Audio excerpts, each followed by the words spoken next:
En sport, ce soir, une fois n'est pas coutume, on évoque 4 sujets. Nous parlerons de la France, le championnat français. Mbappé sacré officiellement meilleur buteur. Nous irons également en Allemagne. Le foot va reprendre dans une semaine.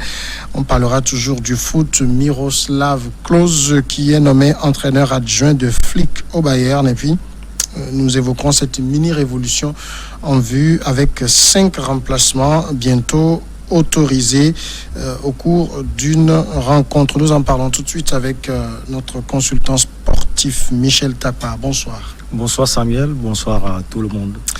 Premier sujet, c'est la France. L'attaquant du Paris Saint-Germain, Kylian Mbappé, 21 ans, a été officiellement sacré meilleur buteur de la saison 2019-2020 du championnat de France pour la deuxième fois consécutive avec 18 réalisations. C'est la Ligue de football professionnel qui a fait l'annonce. Mbappé, Michel Tapa confirme sa suprématie.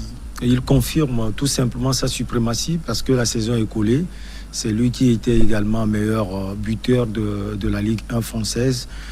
Vous savez, Mbappé, c'est un joueur pétri de talent. Il a démontré lors de sa formation, mais aussi lors de son passage dans le club du Rocher à Monaco. Et la confirmation, sans doute, c'est aujourd'hui au Paris Saint-Germain. On n'est pas étonné de tout ce qu'il est en train de faire, ce champion du monde, avec l'équipe de France et surtout avec Didier Deschamps qui, nonobstant son jeune âge, a eu confiance à ce jeune et l'a mis dans l'équipe nationale de France.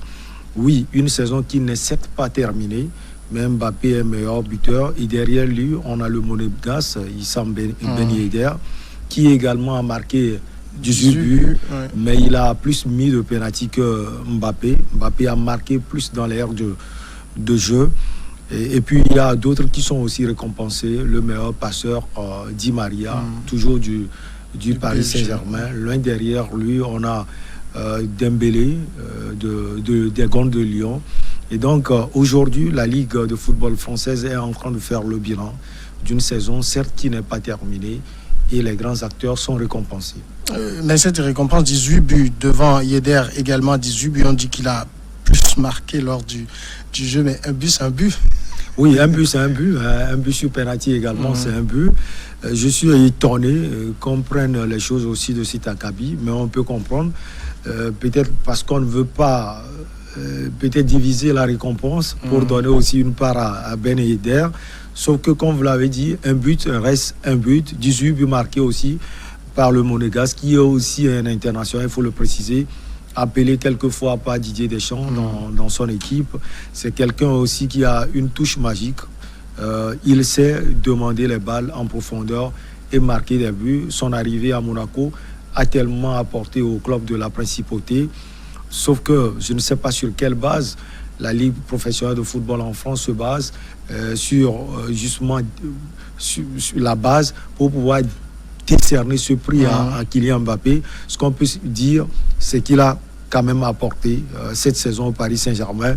Il a été dans tous les bons coups, passeur également, avec le trio qu'il a eu à former avec le Brésilien Neymar, sans oublier l'Argentin aussi, Mauro Emmanuel Icardi, qui a pris la place de Edinson Cavani à un moment donné.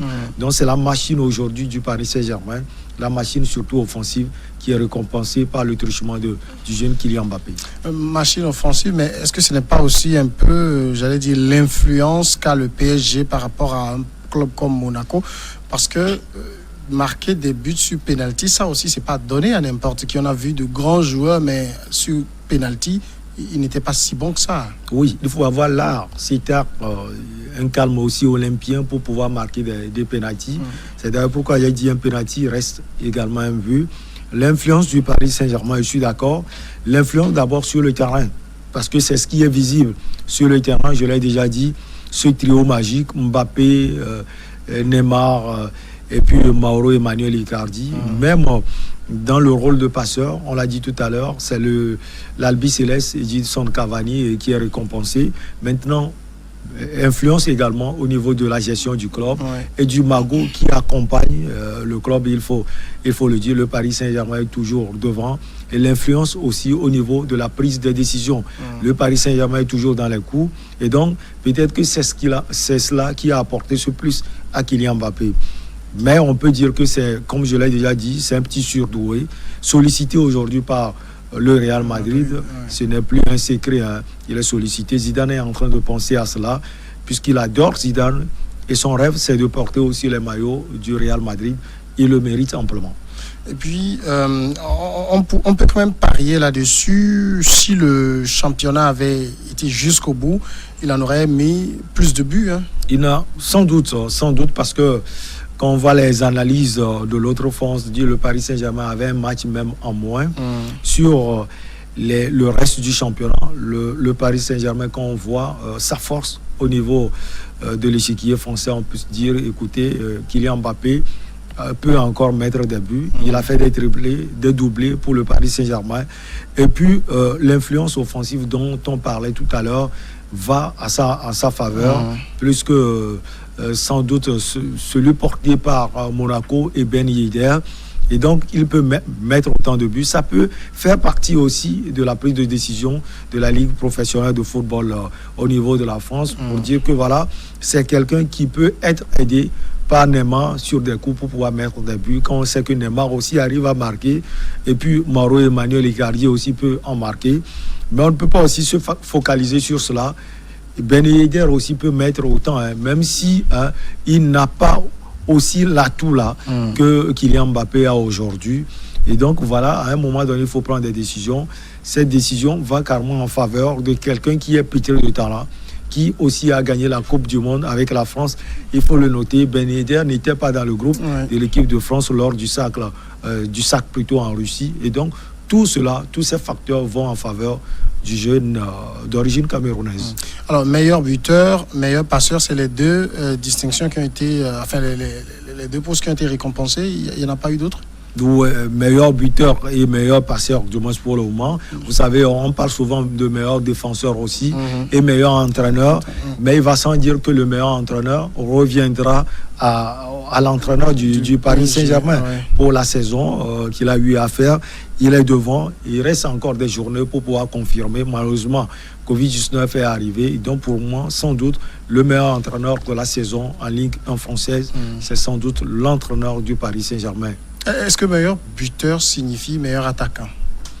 Non, il y a une ligne de démarcation entre les deux. Meilleur attaquant, on peut peut-être donner le titre de meilleur attaquant à Mbappé, parce que meilleur attaquant, c'est aussi la manière dont vous demandez les balles, l'influence que vous avez sur le jeu, offensivement bien sûr, de votre équipe. Maintenant, meilleur buteur, c'est celui-là qui à un moment donné a ce sens aigu du but, celui-là qui, dans les coups, tous les coups possibles, peut marquer des buts. Quand vous prenez, je donne un exemple qui est vieux d'ailleurs, il y a David Trezeguet, c'est un fin buteur qui dans tous les coups, comme Inzaghi, Pipo, qui peut marquer de n'importe quel pied, de la tête, même certains disent même des cheveux, ils peuvent marquer. Mais à un moment donné, un meilleur attaquant, c'est celui-là qui agit véritablement, qui pose l'influence au niveau offensif. Et donc, pour moi, il y a une petite distinction entre meilleur buteur et meilleur attaquant. Deuxième sujet, c'est l'Allemagne. La Ligue allemande a annoncé mercredi dans un courrier adressé au club que la date de la reprise était fixée au 15 mai. Le championnat allemand avait été suspendu en raison du coronavirus. Et bien, le gouvernement a donné auparavant son feu vert pour cette reprise. Cette fois-ci, donc, c'est reparti. La Bundesliga va être le premier grand championnat européen à retrouver le terrain. Finalement, l'Allemagne, dans cette décision de reprise du championnat, est confortée par le fait que niveau coronavirus, c'est pas l'un des pays qui paye le lourd tribut. Oui, je pense que c'est ce qui fait l'avantage de la Bundesliga et surtout de la reprise de ce championnat riche aujourd'hui. Vous l'avez si bien dit dans ce que vous avez dit, l'Allemagne, certes, c'est le plus grand championnat à reprendre, mais il y a d'autres. Il y a les îles Féroé, il y a la Turquie, il y a la Serbie, Monténégro et autres qui pensent commencer le championnat. Même en Afrique, on a vu le Burundi qui n'a même pas eu à interrompre son championnat, qui continue son bon nombre de chemins. Et donc, oui, l'influence de Covid-19, l'Allemagne fait partie de ces pays qui ne sont pas trop touchés, non seulement dans le vieux continent, mais aussi dans le monde. Donc, c'est ce qui va à l'avantage de la Bundesliga. Mais je pense que c'est une bonne chose aujourd'hui pour ce championnat, très riche d'ailleurs, même si il y a aussi des mécontents. Il faut le dire, ce n'est pas tout le monde qui est d'accord. Mais quand vous prenez les dirigeants des Cadors, le club de la Bavière, Rummenigge, quand vous prenez aussi Hans, le dirigeant du club de Dortmund, ces deux clubs qui dominent depuis des saisons ce championnat, ils sont contents parce que d'autres choses rentrent en jeu. Il y a les droits de télévision. La reprise de ce championnat va pouvoir aider ces clubs qui sont d'ailleurs en difficulté, surtout difficulté financière. Plus de 300 millions de francs, d'euros plutôt, sera alloué à ces clubs qui vont à 36 clubs de la Bundesliga, d'où 24 plutôt de la première division et 12 de la deuxième division. Et donc voilà, ce sont des coûts qui peuvent aider ce championnat, même si il faut prendre des précautions quand on est au niveau de l'aire de jeu. Il y a des docteurs aussi qui sont mécontents de la décision finale, mais il va falloir prendre une décision et je pense que contrairement à la France, l'Allemagne a décidé de continuer son championnat. C'est une reprise de championnat qui se fait dans les conditions normales qu'on connaissait avant. On voyait les terrains de foot hyper remplis de monde. C'est la fête du football finalement. C'est comme ça reprend? Non, pas du tout. Ça va se jouer en huis clos. Et ce qui va désavantager sans doute certains clubs, quand vous prenez Dortmund avec Iduna Park qui est rempli et qui est une source plutôt de motivation pour le club jaune, Dortmund. Je pense que Dortmund va être sevré là de l'énergie de chaque jour que le public lui apporte dans le jeu. C'est un club qui arrive à décupler ses efforts lorsque les supporters agissent. Et donc Dortmund n'aura pas cela, n'aura plus cela. Il y a le Bayern de Munich aussi. Quand vous allez dans l'antre de l'Allianz Arena, ça chauffe quelquefois sur le Bayern est mené. Est-ce que les joueurs auront aussi cette motivation qu'ils ont toujours eu lorsque le club est mené? En tout cas, ce n'est pas l'affaire d'un seul club, ni le club de la Bavière, de Dortmund, de Schalke 04 ou bien de Borussia, des autres Borussia, mais c'est l'affaire de tous les clubs. Donc je pense que maintenant il faut être concentré sur le sujet. Le sujet pour le club de la Bavière, par exemple le Bayern de Munich, c'est de pouvoir garder son titre de champion, et il faut le faire même si derrière il n'y a pas l'aiguillon de ce public qui s'est toujours mobilisé. Et pour le moment, le Bayern est en avance, c'est un 4 points sur Dortmund. Oui, 4 points sur Dortmund. Il va falloir faire attention parce que déjà on a vu la progression du club des jaunes sous l'impulsion vraiment de Lucien Favre, qui apporte une touche magique à ce club de Dortmund. Il n'y a pas que Dortmund, il y a d'autres clubs allemands qui sont derrière, qui ont envie de bousculer cette saison le grand Bayern de Munich. Maintenant, il faut recommencer, il faut ou bien continuer, et surtout à avoir en tête que derrière il y a d'autres clubs qui ont envie aussi d'avoir le titre de champion. D'ailleurs, c'est l'objectif visé par tous les clubs dès le début de la saison. Le Bayern doit faire énormément attention parce que vous savez, 4 points c'est rien. Il suffit de perdre une rencontre et le Borussia Dortmund gagne, ça fait 1 point d'écart et un faux pas du Bayern. Le Borussia passe devant. D'ailleurs, au cours de la saison, le Borussia l'a montré que voilà, il est toujours là, il est toujours au rendez-vous, même si au finish, l'expérience du club de la Bavière l'emporte. Alors, on a vu en France, on a arrêté le championnat. Le PSG avait une avance assez confortable qui était quasiment irrattrapable. C'est parce que l'écart au niveau du championnat allemand est trop serré qu'on s'est dit ce ne serait pas une sage décision d'arrêter le championnat? Je pense que peut-être que ce n'est pas seulement sur cela, on s'est focalisé pour déterminer l'Allemagne. Vous savez, les décisions durant les émissions précédentes, on a eu à dire que voilà, ce sont des décisions qui sont prises progressivement et il revient aux politiques de prendre cette décision en dernier recours. Maintenant, les politiques ont pris cette décision. Ça veut dire qu'on a mesuré les pour et les contre de la reprise de ce championnat. Oui, on peut s'arrêter parce que jusqu'à ce que le coronavirus ne sévisse, c'est le Bayern de Munich qui est leader Donc même à 4 longueurs d'avance sur le concurrent éternel, le Borussia Dortmund, on peut dire, écoutez, c'est le Bayern de Munich qui remporte la Bundesliga. Mais je pense que à part l'écart qui est aussi serré, il y a d'autres facteurs qui ont véritablement agi en faveur de la reprise de ce championnat. Même si, je le dis toujours, ça fait des mécontents, des médecins se sont prononcés. Vous savez, quand on reprend les rencontres de cette manière, l'approche entre les joueurs même, je pense que même cette reprise ne sera pas comme avant. À part le fait que ce sont des matchs qui seront joués à huis clos, la manière de tacler l'adversaire, la manière de jouer le ballon, de se tenir sur le terrain, on va toujours éviter l'autre parce que même si les tests sont faits, on ne sait pas s'il y aura toujours des cas. Et je tiens à vous informer que parmi les joueurs, tellement de joueurs en Bundesliga, il y a 10 cas positifs qui ont été détectés. Donc ça veut dire que les joueurs ne sont pas épargnés. Et d'ailleurs, un docteur qui s'est basé en Cologne, en Allemagne, l'a dit, une infection d'un joueur implique la fin sans doute de sa carrière. À 95%, la fin de sa carrière. Infection pulmonaire. Et donc les joueurs aussi savent que leur vie est en danger et surtout leur carrière est en danger. Donc il faut faire les choses, il faut se donner sur le terrain, mais autrement, ça ne serait sans doute pas le même engouement qu'avant, quoi. Finalement, c'est pas du football. Oui, finalement, on peut le dire, c'est pas du football. On peut se dire, écoutez, nous, on a envie de se démarquer de la décision de la France, de la décision de certains pays de pouvoir arrêter le championnat. Nous, on va continuer, mais on continue dans des conditions qui ne sont pas des conditions footballistiques, des conditions sportives. C'est malheureux, mais on va voir. À partir du 15, on sera câblé et le rendez-vous est d'ailleurs donné sur New World Sport 1 et New World Sport 2 pour vivre ce championnat comme on a d'usage l'habitude de le faire. Troisième sujet, nous sommes toujours en football. Miroslav Klose, qui est nommé entraîneur adjoint du Flix de Bayern. L'Allemand Miroslav Klose, meilleur buteur de l'histoire des Coupes du Monde avec 16 réalisations, a été nommé adjoint de l'entraîneur du Bayern Munich, Hansi Flick. C'est ce qu'annonce le club bavarois ce jeudi dans un communiqué. À 41 ans, le champion du monde 2014 prendra officiellement ses fonctions le 1er juillet. Miroslav Klose, c'est un atout pour ce club. D'abord, ce club, c'est quoi? Quel est son profil en championnat allemand? Oui, le Bayern de Munich, on l'a déjà dit, c'est le leader du championnat allemand.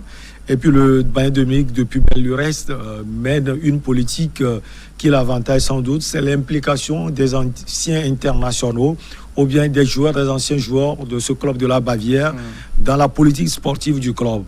On l'a vu avec Robin Inge qui a déjà joué au Bayern de Munich, qui est devenu un dirigeant de ce Bayern de Munich. On le voit avec des entraîneurs, notamment Mikko Kovac qui était là et puis parti. D'ailleurs, Hansi Flick l'a remplacé. Et puis on le voit aujourd'hui avec Klose qui a eu référence là-bas, non seulement en Allemagne, mais sur le plan mondial. Parce qu'il est le recordman des buts marqués en Coupe du Monde, 16 buts au total. Il est le meilleur buteur de la sélection allemande avec 11 réalisations. Et donc ce n'est pas donné à n'importe qui. Il est, si on peut le dire, le fil d'Ariane d'une équipe aujourd'hui du Bayern de Munich ou bien de cette génération de joueurs qui ont marqué et le football allemand et le Bayern de Munich. Déjà, il y a 2 ans, il est propulsé à la tête des U17 et c'est le travail qu'il est en train de faire qui le propulse d'ailleurs à ce niveau. Maintenant, la cohabitation avec Hansi Flick, on va voir comment ça va se passer. On sait déjà que Klose, c'est un joueur très posé, humble d'ailleurs. Il a eu déjà à apprendre chez le sélectionneur actuel de l'équipe d'Allemagne, Joachim Löw. Et donc, c'est quelqu'un qui aime apprendre déjà à 41 ans même. Il est jeune pour pouvoir apprendre et devenir un grand entraîneur. Pour moi, c'est un atout, non seulement pour l'homme, mais également un atout pour ce club qui, sans doute, va le propulser. Vous savez, c'est sûr que le Bayern de Munich est en train de préparer l'après-Hansi Flick. Parce que déjà, quand on met cet homme qui connaît l'institution du Bayern de Munich derrière Hansi Flick, on veut dire, écoutez, là, non seulement on vous met la pression, vous avez l'obligation d'aller chercher des résultats et de sacrer chaque fois le Bayern de Munich champion, de gagner des coupes, notamment la Coupe d'Allemagne et d'autres coupes. Mais on vous dit également qu'il y a un impétrant qui est derrière vous, qui peut vous remplacer à tout moment. Il a un contrat d'une saison, renouvelable d'ailleurs. Il va commencer le 1er juin et ça prend fin le 30 juin de l'année prochaine.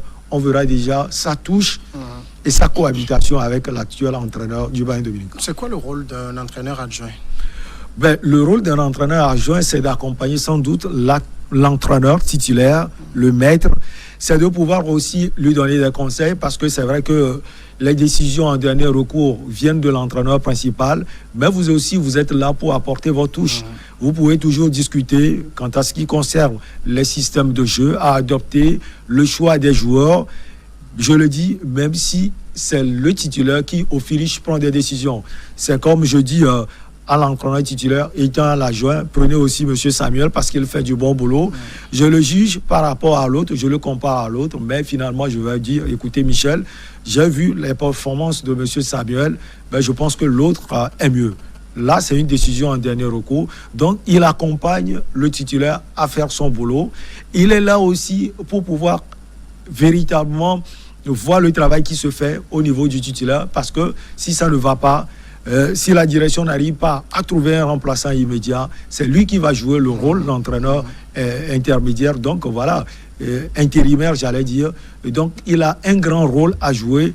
Il peut aussi apporter une touche dans les vestiaires, parce que si l'entraîneur titulaire est peut-être en conflit avec certains joueurs dans le vestiaire, c'est à lui d'aller parler non seulement à ses joueurs, mais aussi à lui de parler à son maître, ou bien à son supérieur, lui dire, écoutez, ça peut se régler d'une manière ou d'une autre. Donc, il a beaucoup de choses à apporter à son équipe. Le Bayern, c'est quand même une maison qu'il connaît. Il va se sentir très à l'aise là-bas. Très à l'aise. Il maîtrise la maison du Bayern. Entre 2007 et 2011, il a eu déjà à jouer au Bayern de Munich. C'est quelqu'un qui est aussi accroché aux valeurs du Bayern de Munich. On sait que ce sont de grandes valeurs que ce club de la Bavière véhicule non seulement au niveau de la ville, mais aussi au niveau de l'Allemagne et à travers toute l'Europe et le monde entier. Et donc, Klose va se sentir à l'aise. Il est sans doute à la maison. Notre dernier sujet, la FIFA qui passe de 3 à 5 changements. Le Covid-19 pourrait donc occasionner quelques révolutions importantes dans l'univers footballistique. La FIFA pourrait annoncer à cette fin de semaine le passage du nombre de changements de 3 à 5 par équipe dans un match, après une période durant laquelle la FIFA et l'IFAB ont étudié comment venir en aide au football. Quand il reprendra, l'IFAB travaille avec la FIFA sur une proposition donc d'amendement temporaire de la loi 3, passage de 3 à 5 changements. Quel impact c'est, quelle est la répercussion de la période de coronavirus sur cette décision? C'est en fonction de ça? Donc, avant de parler de la répercussion, il faut dire que la FIFA est en train de faire des changements aussi progressifs, parce que déjà avant 1958, il faut dire qu'il n'y avait même pas de carton jaune et de carton rouge dans le football. Ces cartons sont venus. Il y a eu aussi des changements, des révolutions qui ont été faites. Aujourd'hui, avec coronavirus, on passe à plus de changements. L'impact maintenant, c'est qu'on se dit que les journées qui restent pour les championnats qui vont reprendre, les joueurs ne sont pas peut-être au top niveau, parce qu'il y a eu arrêt, et ils se sont coupés des entraînements, même si en Allemagne, on a commencé par faire des entraînements qui ne sont pas des entraînements de ce nom, parce que ce sont des groupes de 10 ou 15 personnes qui font l'entraînement. Et donc, les joueurs ne seront pas forcément à la hauteur et seront fatigués. Et donc, on donne peut-être plus d'occasions à d'autres qui sont sur le banc de venir remplacer ceux-là qui ont eu à jouer peut-être 45 minutes, 50 minutes, voire 70 minutes. C'est juste une proposition ou c'est une piste sérieuse? Pour le moment, c'est une proposition. On attend jusqu'à ce soit minuit pour pouvoir prendre une décision. Je pense que quand on voit tout ce que les joueurs apportent sur l'aire de jeu, c'est mon avis personnel, même si on passe à 5 changements, après coronavirus aussi, ce n'est pas une mauvaise chose. On a vu des joueurs fatigués sur le terrain de jeu et qui malheureusement trépassent sur ce terrain de jeu. Après les analyses, on se dit ils sont fatigués. C'est l'accumulation des matchs joués. En Europe, on parle souvent de la Ligue européenne des champions, la Ligue Europa des championnats qui vont jusqu'à 38 journées. Et donc, on peut voir que ces joueurs sont fatigués. et les remplacer, pour moi, ce n'est pas une mauvaise chose.